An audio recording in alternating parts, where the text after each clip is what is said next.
Good morning. I am Tushar Surana, a general management student at Xclusive Jamshedpur. Joining me today is Dr. Raghav Manor Narsalay, partner and leader of research and insights at PwC and formerly managing director at Accenture Research. Only, over nearly 3 decades, his work on business model innovation and organizational transformation has been featured in Harvard Business Review, Forbes, and Stanford Social Innovation Review. He is also the author of 100 Rupees Ambulance Some Life Lessons, a book born out of his experience running a 100 rupees ambulance in Navi Mumbai to make emergency care affordable. Dr. Raghav, welcome to Welcome 6.0. Thank you. Thank you. Thank you so much for the invite. Sir, so today's theme for the podcast would be from cost centers to value engines, what Gen AI is doing to research, GCCs, and the craft of corporate insight. Sure. So let me move ahead with the first question. Sure. Your academic path went from statistics and economics in Mumbai to law and economics in Europe to business analytics at IIM Calcutta. How did that mix shape the way you approach research today? I think very early on, one of the things I realized is that research is not about information. It is about deep, game-changing, hairy, audacious insights. Insights that will make somebody sit up. And I have therefore learned one thing, and I kind of realized this again pretty early on, is that a research can never, or a good researcher should never look at a lens of a problem from a single discipline. And therefore, I decided to permeate a number of disciplines, gather as much as I could. And that's how I really transitioned from economics or statistics to law and economics, analytics. Tools are important. I kept picking them up. I kept permeating different disciplines with those tools. And that's how, my journey has become very rich. That was truly inspiring, sir. Moving on to the next question. You spent years leading Accenture's Institute. Speak a bit loudly. Yes. You would be heard. You spent years leading Accenture's Institute for High Performance in India before moving to head research at PwC. What changed for you in that move and what stayed exactly the same?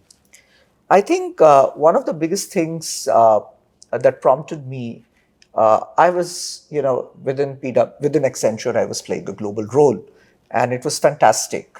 But as India now gets, to be the most resilient and, more importantly, a strategically powerful economy for the world, I felt that it was very important for me to kind of come back from a global role to an India-specific role, gather a lot of lessons based on my own understanding of economics, statistics, law and management, and then, kind of once again learn, grow, and help companies in India grow. And I think that is what has changed. My focus has changed very much to India and is now cross-industry, cross also platforms, etc., if you want to say. And the more important part is you have to recognize is that GCCs are India's competitive advantage. So if you really look at the history of competitive advantage, US's competitive advantage is Silicon Valley. China's competitive advantage is manufacturing. India's competitive advantage and answer to the world is actually GCCs, right? And so therefore, I thought it's very important to kind of be in an organization that shares my vision of positioning these GCCs as India's edge to the world. And that's where I found we had common interests. And so to your answer, the analytical rigor remains the same. The focus of that rigor or applying that rigor has changed, which is more India-specific and GCC relevant now. That was really enriching, sir. Looking back at nearly 3 decades in this field, is there one moment, a project, a piece of research a piece of recognition that you'd call a real turning point in your career? Uh, I think the real I think I did one piece of research which was around business model innovation, and the topic was very close. I think it was about 2013, and my then mentor, Robert J. Thomas, we call him Bob Thomas, he came to me to say, Raghav, business model innovation is going in a certain direction, which is, of course, profits. How do you actually transition your company and its business model to make profits in a very productive way, and which is absolutely fine. But in an economy like India, as well as several developing economies, it is very important that you do good while making money. And this was the time when Dr. Mashelkar had written a seminal article on making, kind of value at the bottom of the pyramid, along with a few professors in the US. There was a lot of thinking that was going on in that field. And I said that why not do something, seminal in this area? And that was a piece of research, therefore, at Accenture, which my mentor, Bob Thomas, allowed me to really invest in, and my CEO, PNN10 at that time, allowed me to invest in. And we sort of collaborated with the best universities across the globe and did an analysis of 19 very leading entities, business entities across the world, some of them from in India. And we actually used, by the way, we actually used a software. And for the first time, we used algorithms to identify data-driven insights out of case studies. That was the newness. Because you could use algorithms, statistical algorithms, then to kind of structured data sets that came out of surveys, etc. But nobody had used them for case studies. Well, I did not know that, by the way, but I used them, and it so happened that that research then was academically also applauded, and then received a certificate at one of the conferences of Academy of Innovation and Entrepreneurship conference, which was held at University of Oxford. And very interestingly, that research received an award called the Pioneering Contribution to Research at that point of time. So I think that was a very interesting piece. I met a number of business leaders, spent hours with them understanding their stories, and more importantly, distilled insights which were very actionable for businesses, for doing good, while making money. So that, according to me, was a very, very interesting piece of research in my life. That is truly inspiring, sir. AI can now write in minutes what used to take research teams weeks to put together. That's right. If the actual writing and analysis is no longer hard to do, what is the client really paying for? See, this is, this has always been there. If you really look at the history of technology, right, the technology has always come in and substituted, some skill of a human. And every time a new technology has come in, you always felt threatened at the very initial stages, because the initial thing that the technology does, and the human mind works in that direction, unfortunately, is to really understand its substitution effect. But there is also what is known as a complementarity of technology, or the augmentation effect, which is what the human mind starts thinking about at a very later stage of the evolution of technology. And I think this is something which is phenomenal in the context of any automation. Take automation, right? Everybody thought, oh, so many jobs would be lost. If you actually look at what has happened, more jobs have been created by automation than ever before. And my thesis is very clear, is that we are at a phase of evolution of AI where the substitution effect is currently at its peak. But as we figure out how to make the best use of this technology, the augmentation effect will kick in. And more importantly, what is going to happen is, and which has already started happening, is the fact that this particular, technology, such as AI or generative AI, the clients, well, they can also do their decks. And let me tell you, the client never actually paid you for a deck. They paid you for your conviction and they paid you for your perspective. The deck was just a medium for you to kind of share that with them. So the decks will get replaced by something even better, maybe. But your conviction and your perspective is what your clients have always valued. And if the consulting fraternity, kind of felt that they were actually getting paid for their decks, I think they were just getting it wrong right from the beginning. So what you are now, or what will be paid for the most, is that people will look for ingenuity, right? People will not come to you for something which is run of the mill. And my sense is that if you use AI to sort of really build that ingenuity within yourself, your character, and with a lot of conviction, I'm sure every client is going to come to you and pay for it. So that's where I'm coming from. It's all about ingenuity, character, conviction, perspective. So that was actually very insightful on knowing how to use AI. Moving on to the next question. Your research shows that global teams in India can create a lot more value for their parent companies if they work more closely together. Does AI make that closeness easier, or does it just raise expectations? Yes, we did a very interesting piece of research the last year, and it was really kind of taken up by parents and the GCCs that they have in India, because this research kind of showed that the alignment between parent companies and the GCCs in India is going to be extraordinarily important in the next phase of growth, especially when AI kicks in. Because what happens is, and this is where, I love this question because it gives me an opportunity to sort of even clear some cobwebs. As I said, GCC is India's edge. It's India's competitive edge.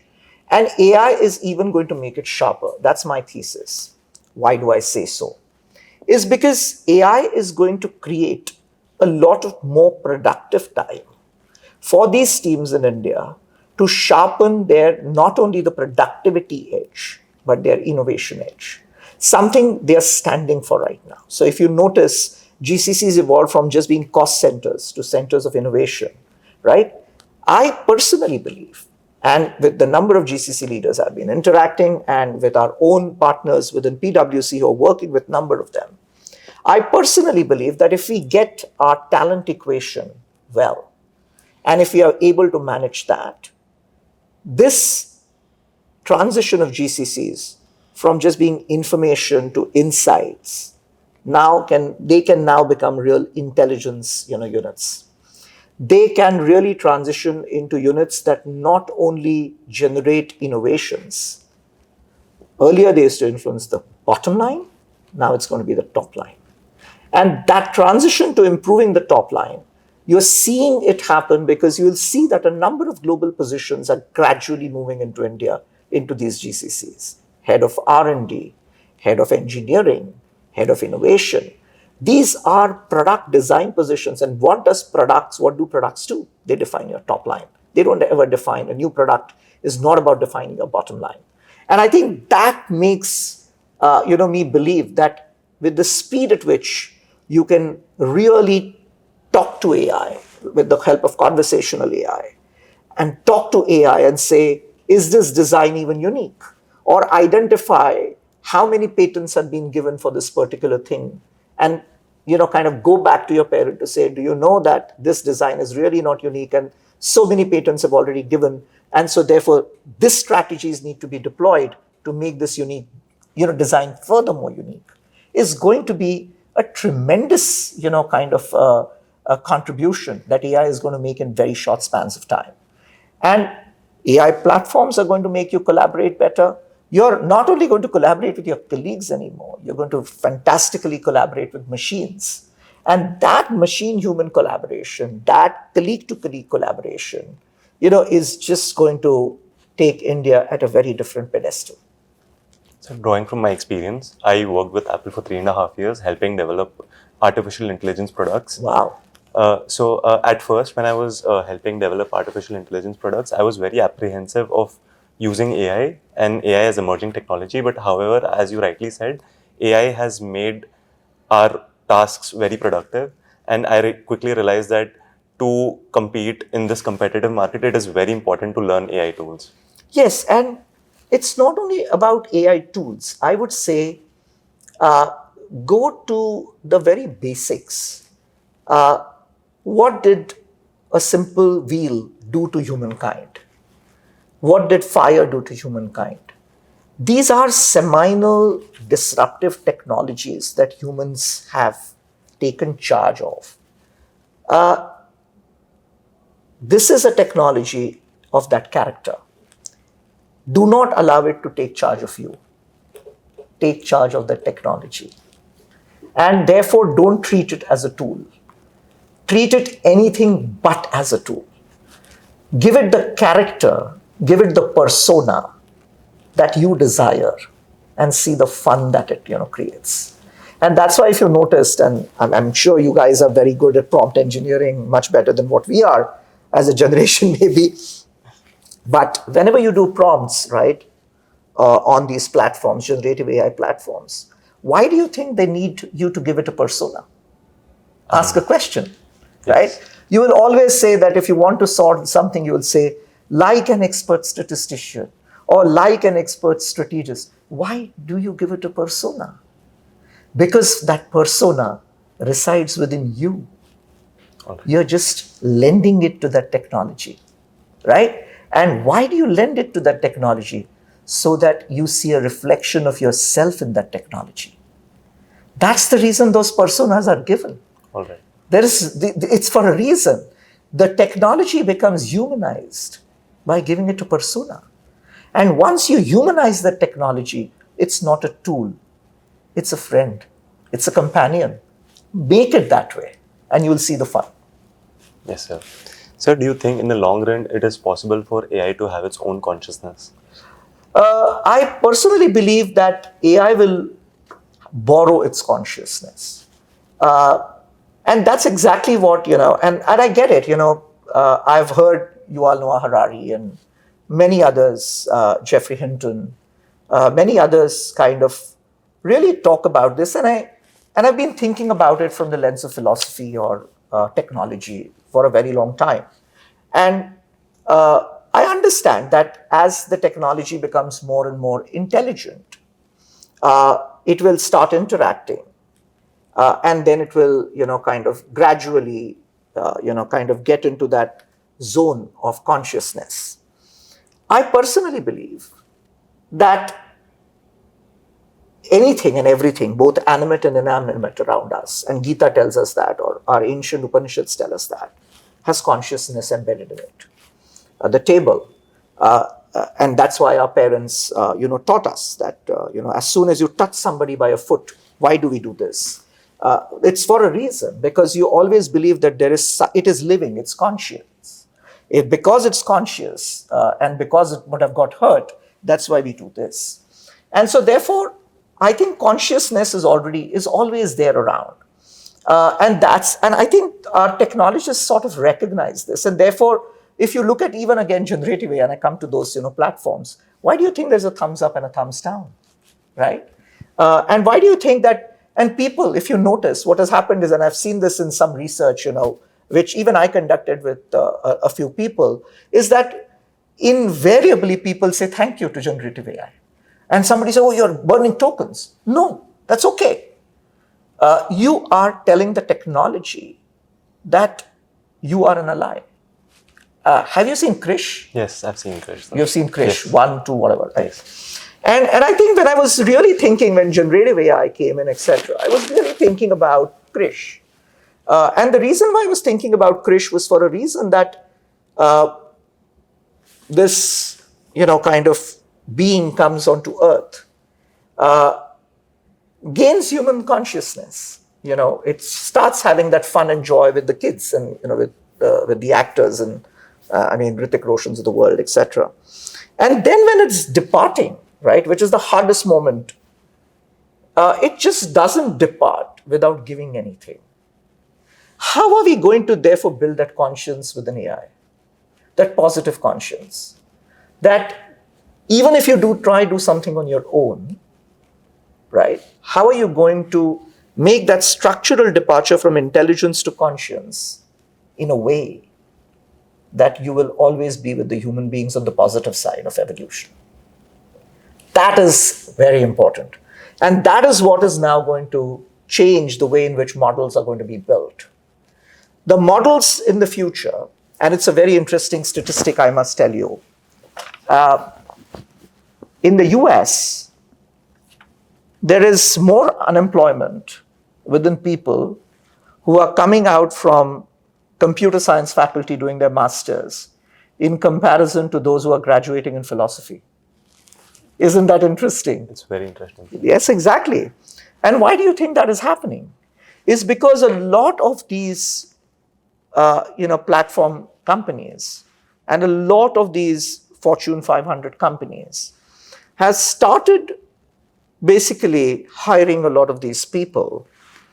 Why? Because they want to build conscience in intelligence. And that is very, very critical. That is extraordinarily critical, because if you don't build those ethical principles, then the technology is going to behave, because we all behave, right? We have behaviors. So does the technology. So the technology will behave without guardrails, right? And there are enough research pieces which kind of show that if you feed, ethics of Socrates or Aristotle, or, I mean, they've done this research largely based on Greek philosophy and Greek ethics, which is, Nicomachean ethics, etc. So a lot of that research, right, which has gone and shows that the behavior of technology dramatically changes once you build in those. Because at one given point of time, and why philosophers? Imagine a situation where you have to do a judgment on whether, if you're using AI for war, and which is being used, as you would have seen, is that if you have to make a judgment on whether it's good to really blow up a bridge or blow up a community, what is the ethical principle you're going to use? I think I would go for the bridge. Yeah. That's the point, right? Now the point is, but if the bridge is the only bridge in the country, then what? So these are very hard ethical questions, and which require certain moral principles, understanding of logic, understanding of morality, understanding of how things have happened. You go back to the Mahabharata. I mean, Krishna, imagine if Krishna wasn't there, what would have happened, right? And it's a very important thing, because you really require a Krishna today for AI. Because otherwise, you can, allow the Kauravas to go berserk. I agree. Yeah. And I think that's the whole point, that consciousness exists. I have personally believed that consciousness exists. It's only going to rise. It's only going to be at its peak once the technology starts taking decisions on its own. How do you transform that into positive consciousness? And as I said, from intelligence to consciousness, that transition, how do you get that transition going on the principles of ethics? And my suggestion, therefore, to a lot of people who are playing with generative AI and AI development today in India, is to really go back. And there is a lot here. Feed in the Upanishads, feed in texts from India, because there is a lot about morality. Feed in the Bhagavad Gita.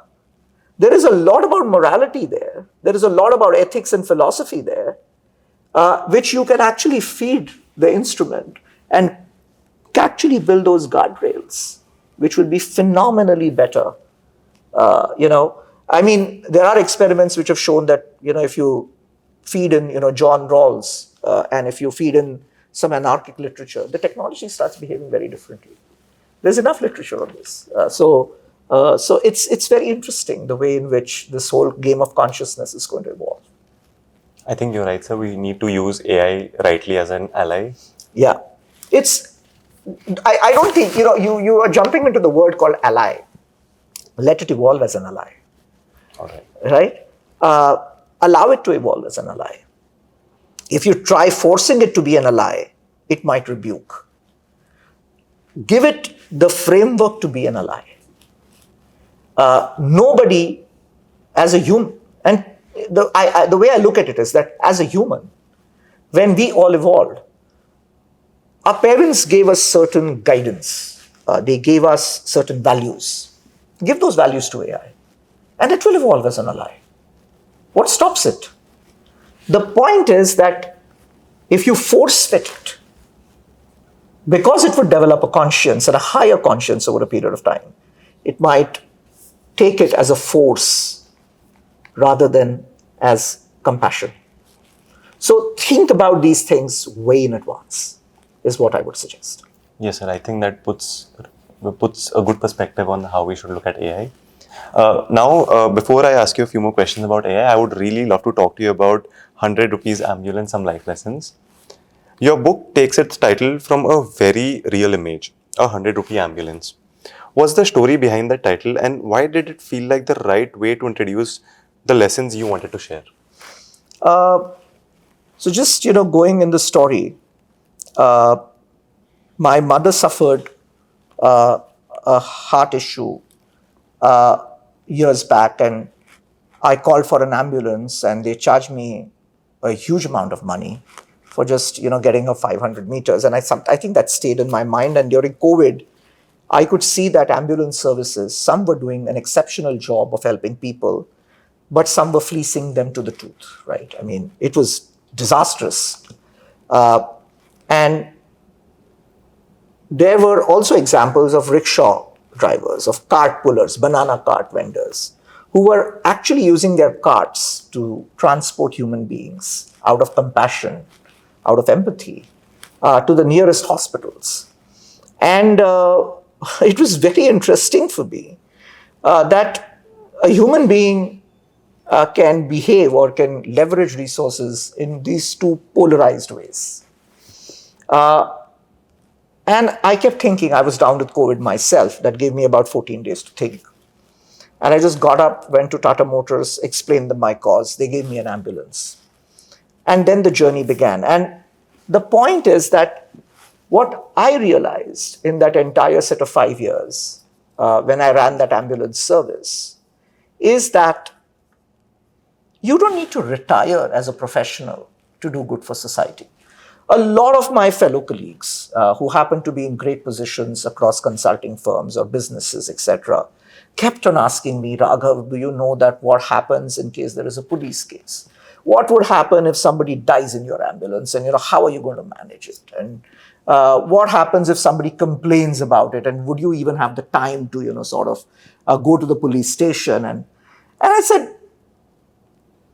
are you really consultants? Are you really CXOs? Or are you just risk mitigation managers?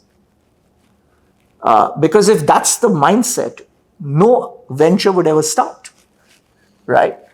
And therefore, it was very, very important for me to really engage with that. And our ambulance service made about more than 2,000 trips in its existence, and we would have saved around 35 lakh rupees for Navi Mumbaikars in that period. I'm very proud of that. And the more important part, we're coming to the title, and why life lessons, right? Why not management lessons? And I felt that what was very important in that was that this event, which shaped me, is in the context of my life. It did not shape me in the context of my profession only. And I think that's how life should be, right? And therefore, I thought about sharing those lessons in the context of life. That's why you will see that as a very provocative title of my book. Yes, sir. So, if a young professional like me starting out today could take away just one lesson from the book to help them handle uncertainty and pressure, which one would you point them to and why? I think the most important lesson is be empathetic, not sympathetic. Be empathetic and listen. On many occasions, I must tell you, people have called me, and by the way, I used to attend all those calls, and I thank my companies where I've worked, both Accenture and PwC, for giving me the space to do this. I must thank them. On many occasions, people have just called me to speak to me. To give you an example, there was one gentleman in the first 2 years of my ambulance service, used to call me every Sunday. He knew that he was from Mulund, which is not a part of Navi Mumbai, where I used to give my services. And he used to call me, and I said, "Uncle, kya hai?" And he used to say, "Bas tere saath baat karna hai." And I one day casually asked him, "Kyun baat karna hai?" What is it that, he used to ask me, "How is your daughter? How is your wife? How are you doing? How is the ambulance doing? Kaisa hai? Kya hai?" And I said, "Uncle, you're asking me the same questions, and I have no issues, answering your call again and again. But why do you do this?" And the answer that he gave me was that I just love people who are empathetic. I'll tell you one thing. In this day and age of volatility, people are on the lookout to really shake hands and talk to people with empathy. They want to build communities based on empathy. Because not everything is about money. Not everything is about a position or power. It is all about how much, I would say, help is also a wrong word, but how much do you create trust within the society that you're in? Because during testing times like COVID, you get polarized on the trust barometer. You either see people breaking your trust or you see people building trust. I think it's always good to be on the side of building trust. And I personally believed, and a thank you to my family, my daughter, my wife, my mother, my sister, everyone around us who gave us the courage to take that leap of faith for 5 years and do that. So I would love to say that the two words that I lead my life with are empathy and compassion. Wonderful. One of my favorite quotes that say, "Uncertainty is inherently unsustainable. Eventually, everything either is or isn't. So why not lead life with compassion and empathy?" Super. So Excellent. that puts in a lot of perspective for me as a young professional who's trying to build his career. So moving on to the next question. Is there a moment from a recent project where AI let you or your team do something that simply wasn't possible 3 years ago? We'd love a story. Can't disclose engagements that way publicly, but I can tell you that AI did help us on a certain project to really test the art of possible, which would have taken us, I would say, at least 15 days. We could do that in literally 3 hours.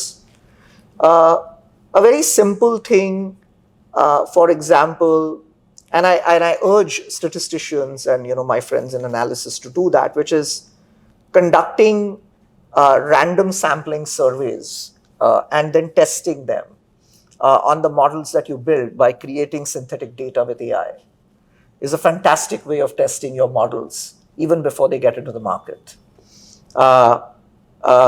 Kind of really doing secondary literature survey in a very systematic manner using AI tools allows you to understand where is the real white space in what you want to publish. Those are absolutely low-hanging fruits, which I personally believe you can work with AI. And some of those we have really exhausted in the last 1 year.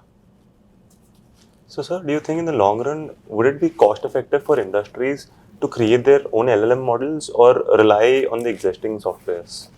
It's a funny situation because, again, I come back to the same thing. Fire. Imagine if humans would have ignited fire by themselves, for themselves only. It is cost effective, maybe, up to a certain stage, but what about scale? Right? And so therefore you required gasoline, you required LPG, and you required all these large plants. And now you can see that the cost of igniting that fire has dramatically dropped at scale. And technologies therefore keep on going through these phases of what I call evolution in terms of scalable application. And so therefore, as they graduate in terms of what they can deliver, there will always be a situation where the existing platforms will get commoditized. The commodification will allow companies to build their own, but then there will be a disruptor somewhere coming up to say, there is something new in this technology which is possible, which again will be like a global platform. And then again, after a period of time, it will get commoditized and the companies will build something. Again, there will be. So it's always a trough and a crest. The issue always is, and this is where the largest platform companies are focusing on, we call it jumping the S curve. And that is that they understand that there is a risk of commodification of even the largest language models. And so therefore, how do they jump that S curve before they get into that trough, right? So it's always a cyclical thing which will happen in terms of, because it's a sine wave, as we call it, right? But that's going to happen. And the point is, how do you get from that hump to the other hump without getting into the trough? Yes.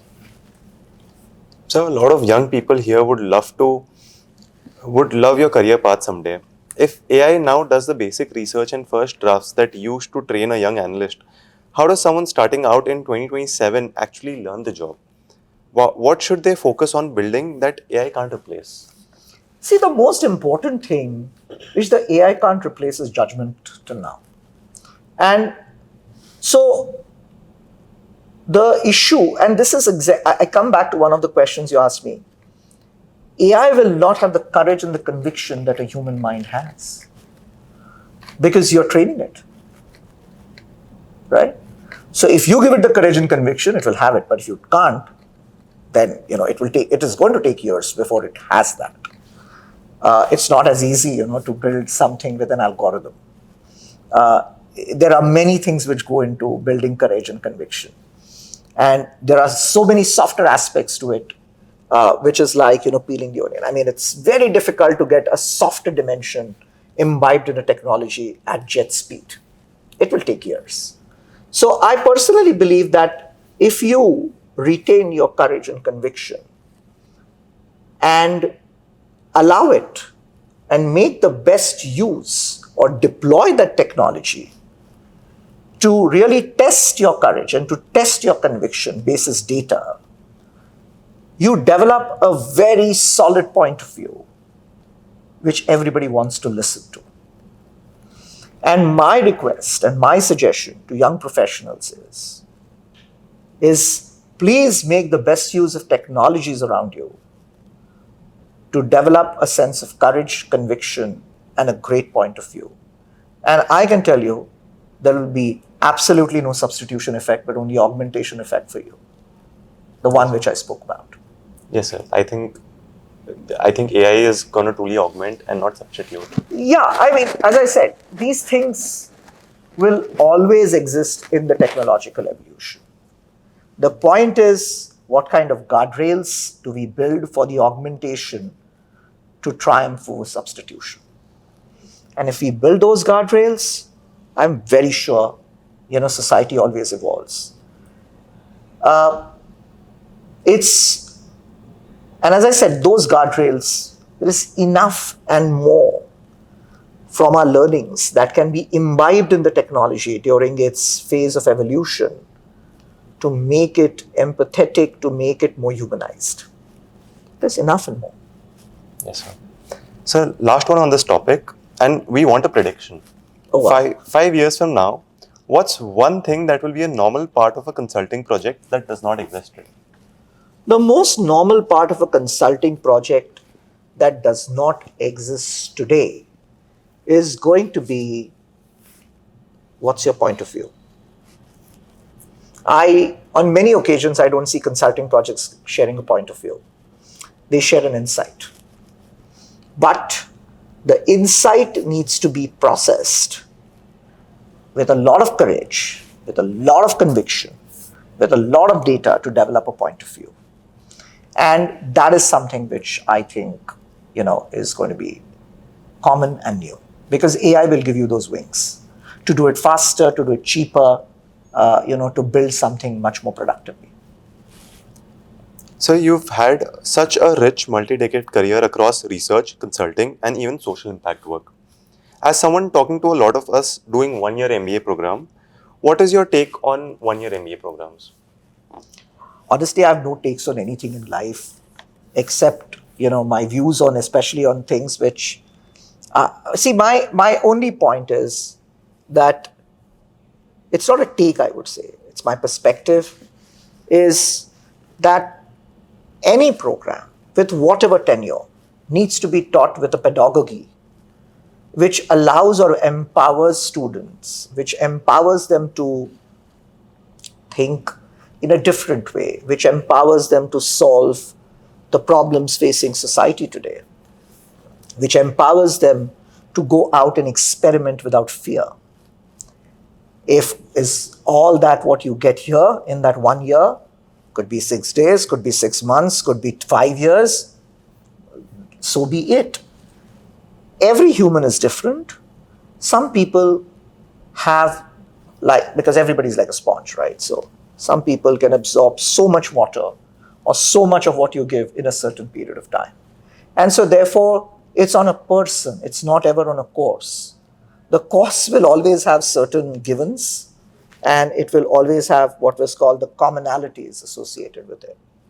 But the differentiation is always on the shishya, right?